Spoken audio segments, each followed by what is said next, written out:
Assalamualaikum warahmatullahi wabarakatuh. Perkenalkan, kami yang beranggotakan Bambang Pujolegowo dengan NIM D03200018, Cisya Ratna Darmesta dengan NIM D03200022, dan Vina Umi Nurjana dengan NIM D03200036 akan mempresentasikan hasil kerja kami yang berjudul Proyeksi Penduduk.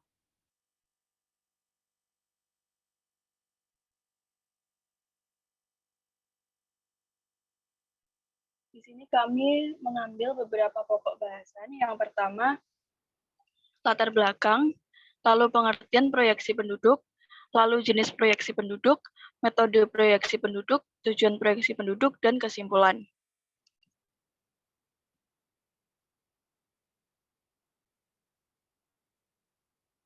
Nah, masuk pada latar belakang, data kependudukan menjadi sesuatu yang penting, khususnya untuk para perencana dan pengambil kebijakan. Hal ini didasari karena mereka membutuhkan data yang berkesinambungan dari tahun ke tahun. Sensus penduduk merupakan salah satu sumber data yang dianggap sangat lengkap dan akurat. Namun, data yang tersedia oleh sensus penduduk ini hanya berporos secara periodik saja, yaitu setiap 10 tahun sekali atau pada tahun-tahun yang berakhiran dengan angka 0. Sementara itu, survei penduduk antar sensus disajikan pada pertengahan 2 sensus, yaitu pada tahun yang berakhiran dengan angka 5. Adapun sumber data kependudukan lainnya adalah registrasi penduduk. Namun, cakupan pencatatan data ini dinilai masih belum sempurna. Hal ini disebabkan karena registrasi penduduk hanya mencatat kejadian-kejadian vital tertentu, seperti kelahiran, kematian, dan migrasi. Oleh karenanya, data yang diperoleh belum dapat digunakan sebagai landasan pembangunan nasional secara keseluruhan.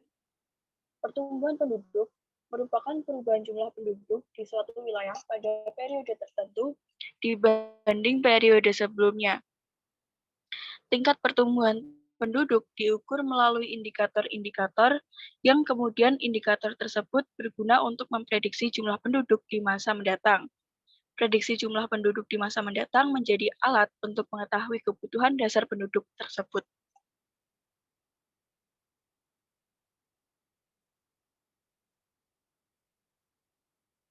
Hal-hal yang menjadi kebutuhan penduduk tidak terkait dengan sosial dan ekonomi, melainkan juga bidang politik.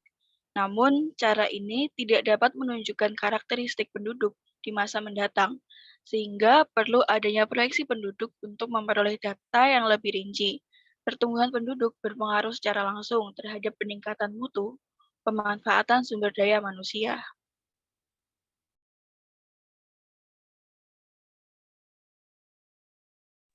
Lalu masuk pada pengertian proyeksi penduduk.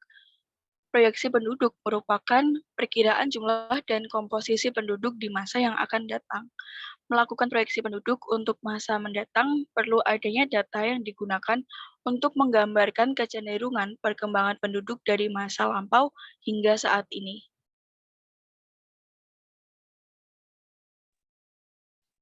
Berikutnya adalah jenis proyeksi penduduk. Yang pertama ada intercensal, yaitu suatu perkiraan mengenai keadaan penduduk di antara dua sensus yang kita ketahui. Jadi hasil kedua sensus itu diperhitungkan dengan rumus PM sama dengan PO ditambah M per N dikali PN min PO. PN adalah jumlah penduduk pada tahun N, PO jumlah penduduk pada tahun awal, PM jumlah penduduk pada tahun yang diestimasikan, M selisih tahun yang dicari dengan tahun awal, N selisih tahun dari dua sensus yang diketahui. Yang kedua ada potential estimated, yaitu suatu perkiraan mengenai keadaan penduduk setelah sensus. Nah, prinsip dalam perkiraan ini yaitu pertambahan penduduk dianggap linear. Dengan kata lain, setiap tahun penduduk akan bertambah dengan jumlah yang sama. Hitung dengan rumus PM sama dengan PN ditambah M per N dikali PN min PO.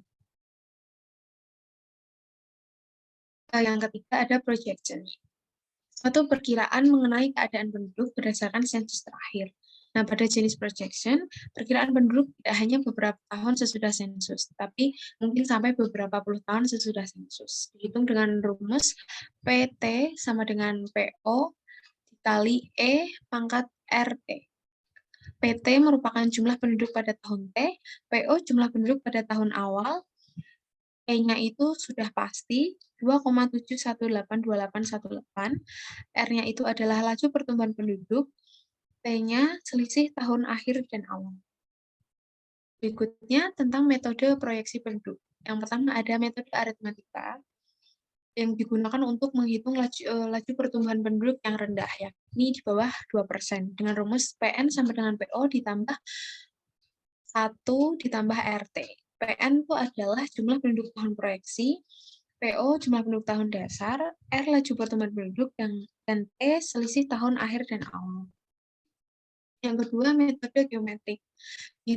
Digunakan untuk menghitung laju pertumbuhan penduduk yang relatif sama dari waktu ke waktu. Itu menggunakan rumus PN sama dengan PO dikali 1 plus R pangkat T.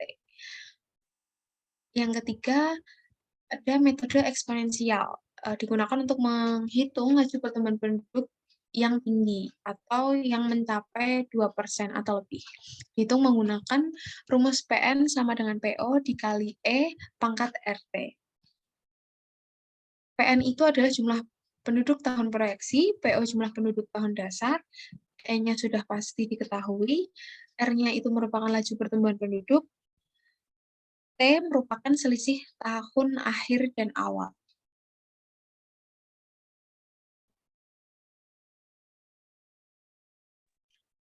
Selanjutnya, tujuan proyeksi penduduk. Pemerintah membuat proyeksi penduduk ini bukan tanpa tujuan.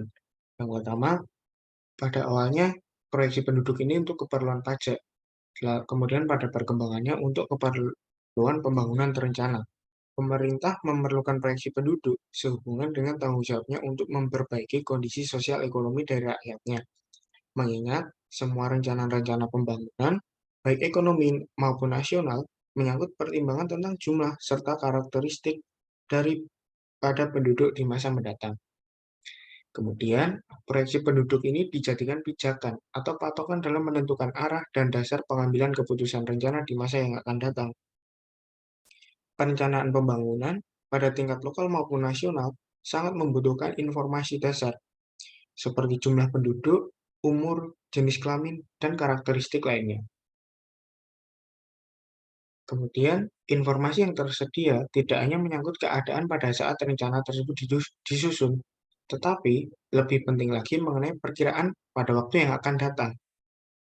Nah, setiap tahap pembangunan, pemerintah selalu mempersiapkan rencana pembangunan untuk tahap selanjutnya.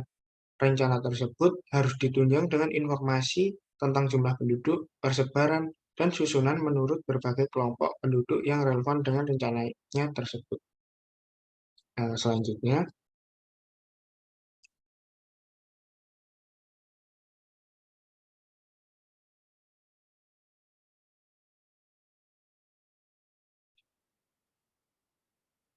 nah, ini adalah tujuan proyeksi penduduk menurut Permendagri nomor 40 tahun 2012 dan bagaimana proyeksi penduduk itu menurut kepentingan pembangunan. Menurut Permendagri nomor 40 tahun 2012, proyeksi penduduk itu digunakan diantaranya 1. Untuk menyajikan data kependudukan yang berisi gambaran keadaan jumlah, struktur, dan komposisi penduduk pada waktu mendatang, dan sebagai dasar perumusan kebijakan dan perencanaan pembangunan daerah. Lalu, proyeksi penduduk dalam sudut pandang pembangunan. Yang pertama, mempunyai tujuan untuk perencanaan penyediaan infrastruktur. Proyeksi penduduk ini membantu dalam perencanaan penyediaan infrastruktur, seperti pendidikan dan kesehatan. Proyeksi penduduk menyediakan informasi berupa gambaran jumlah penduduk berdasarkan umur untuk beberapa tahun yang akan datang. Misalnya, perencanaan pembangunan sekolah baru. Dengan menggunakan proyeksi penduduk, pemerintah dapat mengetahui jumlah anak yang akan mulai bersekolah dan anak yang akan lanjut ke sekolah yang lebih tinggi. Dari informasi tersebut, pemerintah dapat mengetahui daerah mana saja yang membutuhkan sekolah baru supaya semua anak-anak di Indonesia ini dapat bersekolah. Selanjutnya, pemenuhan kebutuhan dasar penduduk. Kebutuhan dasar manusia berupa sandang, pangan, dan papan. Pemerintah memerlukan proyeksi penduduk untuk melihat jumlah penduduk di masa depan. Hal ini berguna supaya pemerintah dapat memperkirakan jumlah pangan, air, dan perumahan yang dibutuhkan oleh penduduknya. Lalu, yang terakhir, pemenuhan kebutuhan lapangan pekerjaan. Nah, proyeksi penduduk juga memberikan data dasar berupa jumlah penduduk berdasarkan umur. Data tersebut berguna untuk memperkirakan jumlah kelompok umur muda yang siap bekerja dan kelompok umur tua yang tidak bisa bekerja lagi karena kematian, ketidakmampuan, dan pensiun. Jika jumlah kelompok umur tua lebih sedikit daripada kelompok umur muda, maka pemerintah perlu membuat perencanaan dan kebijakan untuk memenuhi jumlah lapangan pekerjaan yang dibutuhkan oleh kelompok usia muda. Sebagai contoh, program prakerja yang dibuat oleh pemerintah dalam memberikan kelompok umur muda pelatihan dan keterampilan kerja.